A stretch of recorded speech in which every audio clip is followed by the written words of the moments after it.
소위 이제 엽관제라는 제도가 있어요. 엽관제? 엽관제. 그게 뭐예요? 이게 이제 그 단체장이 바뀌면 그 따라가는 인사들을 전부 다 이제 자기 캠프 진영에 있었던 사람으로 쓴다든지 이렇게 자기 사람으로 쓰는 제도. 제도는 아니고 그런 관행이죠. 일명 낙하산 무대 뭐 이런 거? 네, 근데 이게 그 원래 이제 시작은 미국에서 시작을 했는데 승자에게 전리품을 나눠주다 뭐 이런 취지 이런 뜻이었대요 원래. 그래서 그 대통령에 당선된 당에서 그 임명직으로 할 수 있는 게 한 2만 4천 개 정도 된다고 그러더라고요. 근데 그거를 미국이 다 가져가는 거죠. 그 이긴 정당에서. 그래서 이제 싹 바뀌는 이런 구조였는데 과거에는 이게 이제 민주주의의 확장이라든지 아니면 이게 이제 정권이 바뀌는 뭐 이런 과정들을 보여주기 위해서 민주주의의 확장이라든지 아니면 정권 교체의 정당성 이런 것들을 강조하기 위해서 이 엽관제도가 실시됐었다고 그러더라고요. 근데 미국에서도 이게 너무 정실 인사라든지 보훈 인사 이런 문제가 생기고 밀실 인사. 그렇죠. 그리고 전문성 없는 뭐 이런 것 때문에 낙하산. 네. 그래서 미국도 상당히 많이 좀 고치고는 있는데 그래도 미국도 여전히 이 문제를 안고 있잖아요. 그래서 이제 지난번에 민선 8기가 들어서면서 민선 7기에서 임명했던 기관장들의 임기가 남아있는데 그걸 내쫓기 위해서 엄청나게 감사도 하고 압박을 해서 결국에는 다 내쫓았잖아요. 그 다 내쫓고 난 뒤에 이장우 시장이 그게 이제 열받으니까 그때 시장과 그 산하기관장들의 임기를 일치시키는 조례를 만들었잖아요. 맞죠? 맞아요. 네. 그 일치시키는 조례를 만들어서 이제 이번에 첫 시행을 하는 거잖아요. 민선 9기에. 그래서 이미 이제 11개 기관은 이제 나가게 되는 거고, 그리고 상위법에 저촉을 받는 공사공단이라든지 또 3개 기관이 있더라고요. 그래서 그 7개 기관은 이제 그 조례에 적용을 안 받는데, 결과적으로 이제 그걸 맞추기로 했기 때문에 나가는데, 이게 그 엽관제로 완전히 그냥 그 가져가라 이런 취지일 수도 있는 거죠. 근데 이게 이제 장점과 단점이 있어요. 장점은 책임 정치라고 하는데, 근데 사실은 이 책임 정치가 시장의 그 정책적 방향이나 정치 철학을 산하기관들이 구현할 수 있나?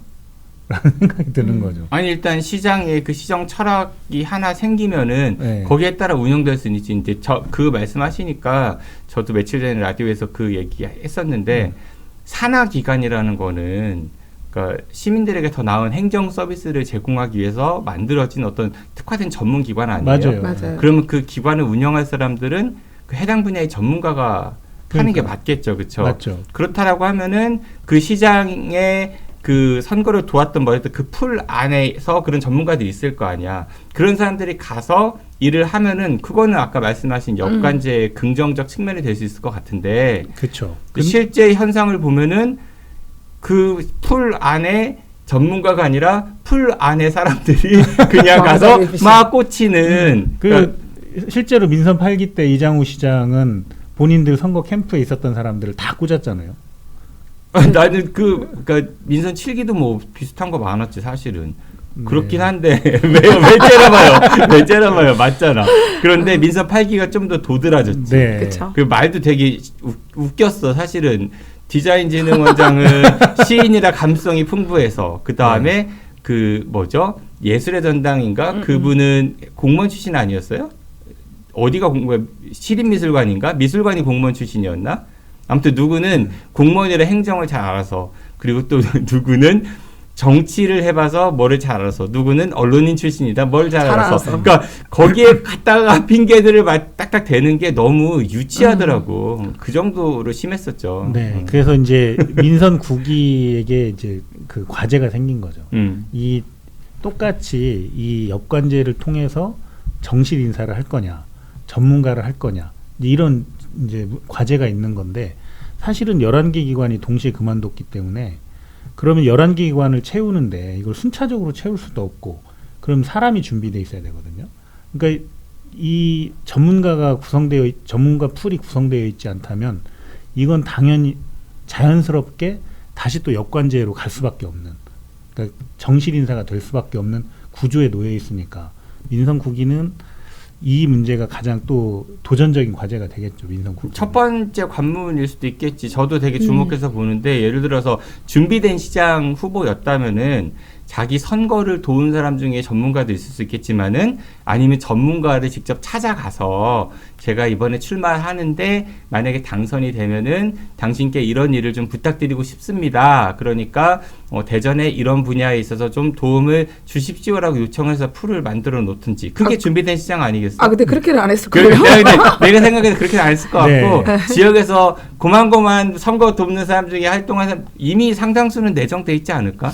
글쎄 뭐 거기까지는 제가 잘 모르겠는데 그래도 뭐 네. 민선 8기처럼 그렇게 하지는 않을 것 같고 주변에 그래도 좀 전문성이 있는 사람들을 추천하거나 이런 것들은 많이 듣는다고 들었어요. 네, 그 전문성도 사실은 무슨 교수 뭐 이런 타이틀 뭐 제가 교수님들을 무시하는 건 아니지만은 그게 전문성을 다 담보한다고 생각지도 않아요. 사실 교수 타이틀 가지신 분 그럼요. 중에 실제 그 분야 전문가 아닌 분들도 너무 많지 않아요? 특히 그쵸. 방송이나 언론 나오시는 분들 중에서 뭐 예를 들어서 뭐 정치 관련된 거를 전공하신 분이 아님에도 불구하고 나와서 정치 평론을 하신다든지 아니면은 뭐 비록 뭐 행정 이런 걸 전공하셨어도 나는 좀 궁금해. 이런 분들이 과연 제가 요즘에 조사하고 있거든요. 좀 공부를 하고 있는데 알죠? 안필로서 대충 알죠? 네. 그러니까 무슨 얘기냐면은 막 정치 전문가로 나와서 막 해. 근데 이분이 과연 그러면 1년에 논문을 몇 편을 쓸까 관련해서 정치 관련해서 정치학 관련해서 아니면은 학회 활동은 과연 얼마큼 할까?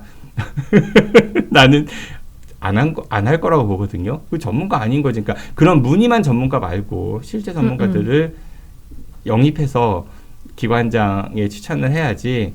그 민선 8기처럼 답습하면 또 이 공포의 주둥아리가 가만히 안 있을 것 같습니다.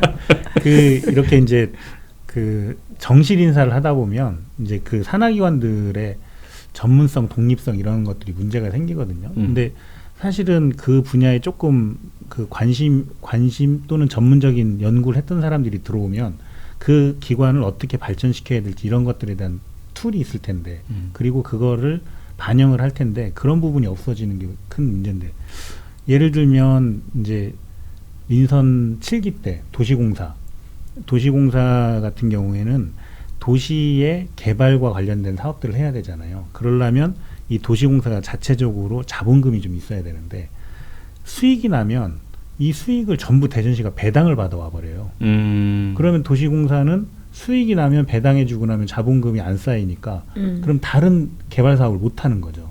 그러면 이 기관이 독립적이고 좀 전문적으로 그런 부분에 관심이 있었다면 이 자본금을 쌓는 일을 굉장히 많이 했을 거란 말이죠. 그러니까 그게 지금 민선 8기를 거치면서 도시공사가 지금 해야 될 일이 많을 텐데 도시공사는 자본금을 얼마나 쌓았느냐. 대체적으로 개발 사업을 하려면 개발 사업의 10% 정도를 자기 자본으로 갖고 있어야 되거든요. 그러니까 예를 들면 자기 자본이 100억이면 1000억짜리 사업을 할 수 있는데 근데 자기 자본이 아마 도시공사 그렇게 안 될 거예요. 지금 도시공사는 대출 받아서 우리 시를 꽂았어요. 그러니까 그런 부분에서 전문성이 있는 사람들이 가면 이제 조금 바뀔 텐데 그런 부분들 민선 7기 때 도시공사 사장이 누구였죠? 갑자기 뭐 그 저기 아니었어요? 네. 국정원 출신 분 네, 나중에 맞아요. 그분이 국정원 출신인데 경제 뭐 이런 거 담당하고 정무부 시장으로 오셨다가 네, 이제 그렇죠. 네. 그리고 저기 또 그 대학 동문 분께서 그 축구단 사장하시고 뭐 그쵸 그랬었죠? 네. 네. 그 전문성 중요합니다. 말씀하신 대로 네. 예, 중요한데 그거 하나만 좀 공정성이 담보되면 좋겠어. 의원님도 좀 신경 써주시면 좋겠는 게 공모할 거 아니에요. 네. 네. 내정 안 해놓으면은 전문가들 중에서 나도 한번 이런 걸 해보고 싶어라는 분들 분명히 계실 거예요. 그럼 그 공모에서 어떤 비전을 가지고 내가 이 기관을 어떻게 운영할 건가에 대한 프레젠테이션을 제대로 들어보고 공모가 공정하게 평가가 이루어진다라는 전제와 담보가 있다라고 하면은 좀 더 나은 인재를 영입할 수 있지 않을까. 그리고 그거 인사 검증을 의회에서 철저하게 좀 네. 하고 그러면 좋을 건데 캠프 때 누가 이쪽 분야에 있었던 사람이고 그러니까 이 사람이 될 거고 내정설 돌고 의회에서는 민주당 다수니까 그냥 올라가면 통과시켜주고 이렇게 하면은 민선 8기하고 큰 차이가 없을 것 같아요. 그 민선 7기 인사했던 사람 중에 그 무용단 감독을 정말 내정 없이 전문가를 공개 모집을 했어요. 그래서 그분이 감독이 됐는데 민선 8기 때도 이분이 연임을 했어요. 그러니까 능력이 있으니까. 그래서 그런 인사는 잘된 인사였던 걸로 기억이 되는데 지금 말씀하신 것처럼 그런 식으로 약간 좀 투명하고 공개적으로 하는 인사 시스템을 갖추는 게 매우 중요하지 않을까 그런 생각이 듭니다. 네, 그 꼭 기억하시면 좋겠고 의회에서 하나 기구 하나 만들죠. 뭐 할까요? 대전시 의회 레드팀. 단장하면 내가 한번 지원해보게. 감시단장은 뽑습니다. 네, 네, 농담입니다. 근데 의회가 그런 역할을 많이 해주셔야 될 것 같아요. 네네. 네.